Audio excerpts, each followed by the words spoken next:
In the dust that settles at the end of the world, where the only light is the dimness of dawn, there is a woman sitting on a wooden chair. It is not a throne, she is not a queen. It is not a rocking chair, she is not a crone. It is a wooden chair you might find anywhere in the world, straight-backed and uncomfortable to sit on for long periods of time. She sits on it while she weaves with a cat sleeping lazily at her feet. There is a single flickering flame that lights her workspace, illuminating spools of thread in every imaginable color, and a large loom fashioned from the same wood as the chair. She moves the threads with practiced intention, weaving tiny lines and cells into a new tapestry. A scene is playing out on it, a couple of people who are still only feet. Their toes point together, and when she reaches their heads they will be face to face. The weaver can hear the conversation hissing through the dust outside her door. She can see in her mind's eyes the faces of the two people. Only she is watching, and she is watching it all, weaving it as it happens.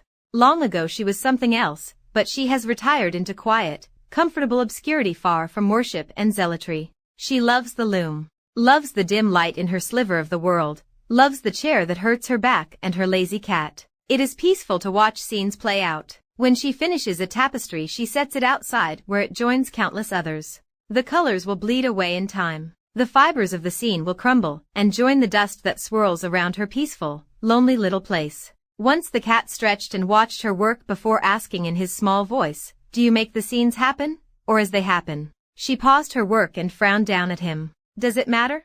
More than anything, he'd argued, but she had to disagree. The pure joy of creating something was worth more than the lives it did, or did not impact. She couldn't help what she wove. Maybe she was merely mirroring what was happening somewhere out in the world, or maybe she was under the control of whoever wove her own tapestry. She'd taken up the cat, because she desired minimal companionship. When she stopped to feed or pet him it reminded her that time was indeed moving along. Besides that, she couldn't help feeling kinship for the little beast. She admired him for wandering to the edge of time as she once had. He was brown but had been gray when he arrived, coated thick with dust, hungry but lively. Even as he lazed around day after day there was a glimmer of fire in his green eyes that never dimmed. He kept small beasts from destroying her work, or making nests in her spools of thread. They got into arguments to pass the time and waxed philosophical over meals. "What makes you say that?" she asked. He was the only outsider to ever look into her little workshop, and thought her ways were very strange.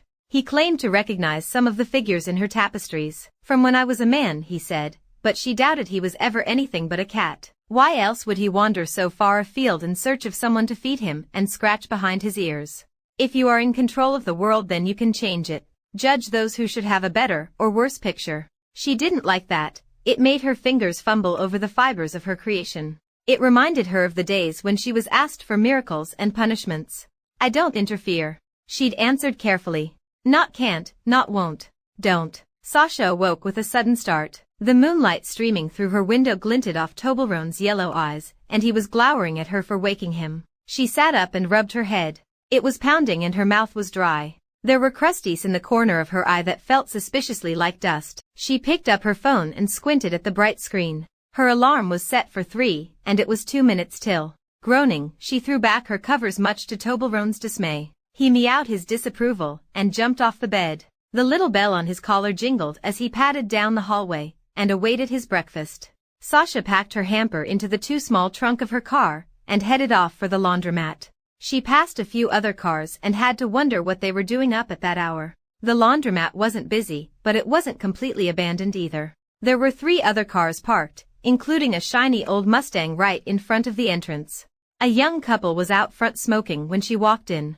A haggard-looking woman waited beside a dryer with her son asleep in her lap. In the back corner by her favorite washer sat a man in an outrageous green silk coat. She smiled as she walked by to throw her clothes in. "Laundry day, ha," she said with a cheeky nod at his coat. He frowned at her. "What?" She swallowed. "I like your jacket." He cracked a smile and straightened the lapels. Around his neck hung 3 gold chains, and he wore about 15 rings on his fingers. He was at a certain age where he might have been 45, or he might have been 60. $50 for it. He laughed at that a little harder than she thought was appropriate, and he sounded a little nervous too. The neons in the window cast a bluish tint over his skin, and she found her own crawling as she turned her back to him. Sasha sat a few seats away and frowned as she looked at the rows of washers in front of her. Hers was the only one running. She pulled out her phone and pretended to scroll. Lovely fingers, he said quietly, leaning over as if they were sharing a secret. She clenched her hands into fists. Excuse me, she said, a little loudly though she didn't expect any help from the mother with her sleeping son. The guy shrugged and pulled back a little. You have nice hands. Do you ever do any knitting, or sewing, or anything? His voice was oddly familiar, like she'd overheard it on the bus, or at a coffee shop. Not someone she really knew, but certainly someone she'd heard before. She felt her face turning red. What a creepy attempt at flirting. Not to mention he was at least old enough to be her dad. What are you talking about? My Nana used to make blankets, he said. You know, on a big old-timey loom, you know? She had the most beautiful hands. Strong hands, and when she moved her fingers it was like magic. Can you just leave me alone, she said finally. He frowned at her and nodded, running a hand through his thinning brown hair. Yeah, he said and cleared his throat. He looked away, but every once in and while he would start looking at her again. First just stealing glances out of the corner of his eye, but they got longer and longer. She slammed her phone down and turned to look at him. You are making me uncomfortable, she said slowly. He was looking sheepish now, almost pained. I don't mean to. Really I don't. Well then can you please stop? It's just that. He shook his head and ran his hand through his hair again. Can I ask you one more thing? Sasha glared for a moment and then sighed. Fine. Do you make the scenes happen, or as they happen? Her blood went ice cold. She knew where she'd heard his voice before. The smile he gave her was utterly feline. You recognize me? He asked hopefully. I said you could ask one more question, Sasha said. Her heart was pounding. Maybe she was still asleep. Maybe she was still dreaming. You can ask me one if you want. What the hell do you want? She whispered. She didn't want anyone to interrupt them now. I'm as freaked out as you are, okay? I've never thought your brain couldn't make up faces. That's a thing people say about dreams, right? You can only dream about people you've met.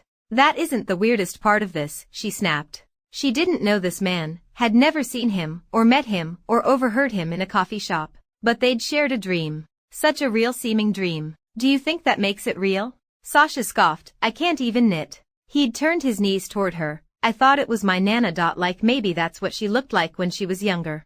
But then I saw you when you came in and he laughed giddily. You gotta admit this is pretty cool. Sasha still felt put off. There had to be a better explanation. But the dream had been real and this guy was real. At least she hoped he was. Maybe the mom by the dryers hadn't said anything because Sasha was just talking to thin air.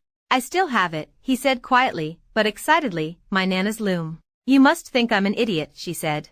No way she was going anywhere with this guy, and besides, she barely knew what a loom was or how it worked, though the dream had felt so real. In it, she'd known exactly what to do with the loom, and what it meant as she wove each thread. She'd held them in her hands, felt the string slide between her fingers.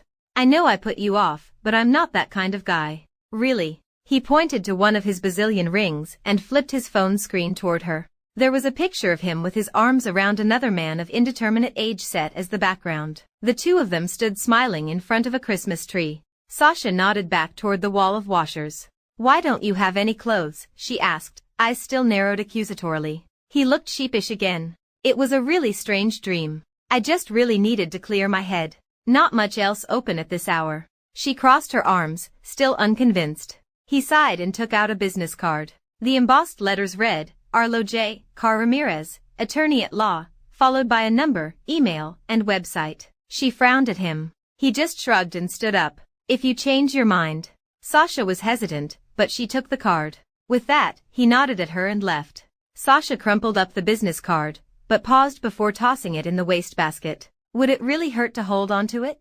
At least if something else freaky happened she would have a name and number to give to the police. She tucked it into the pocket of her sweatpants and went back to watching her laundry. Sasha stood behind the counter at the convenience store all morning in a daze. She couldn't stop thinking about Arlo and the dream. When it was slow she watched videos of people weaving on her phone, checked out Arlo's website, and read the Wikipedia page on tapestries. Her fingers didn't feel like her own anymore by the time she finished her shift at noon. The crumpled up business card was on the front seat of her car. It must have fallen out of her pocket that morning. Without even realizing what she was doing she dialed the number. Weaver. Arlo answered excitedly. She almost hung up right there. How did you know it was me? Sasha demanded. He chuckled. I'm retired. I don't just hand my card out to anyone. So. She was quiet for a long time. I want to see the loom. That's great. Can you bring it somewhere? It's kind of huge. When she didn't say anything else, he sighed. Where do you want to meet? The YMCA parking lot was busy for the middle of a workday, Sasha thought as she pulled in. She parked behind an empty school bus in a far corner of the lot. Arlo's old Mustang came in hot, the loom poking out of the trunk, a few haphazard bungee cords holding it in place. Her heart sank when she saw it though. Recognized it.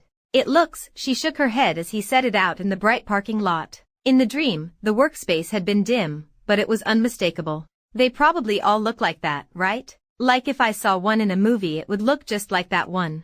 Arlo had a plastic bag in his hand.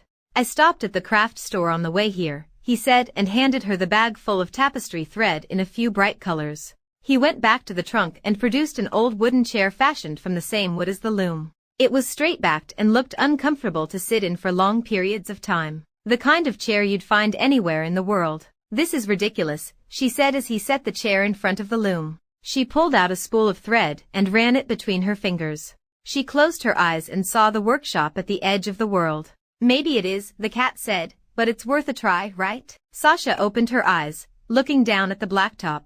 2 pairs of feet facing each other. What if, she looked at the loom. The air felt dry and full of dust. She could smell rotting fabric on the faint wind blowing over the parking lot. When she turned back to Arlo, he was wearing that feline grin again. Now you're wondering too, aren't you?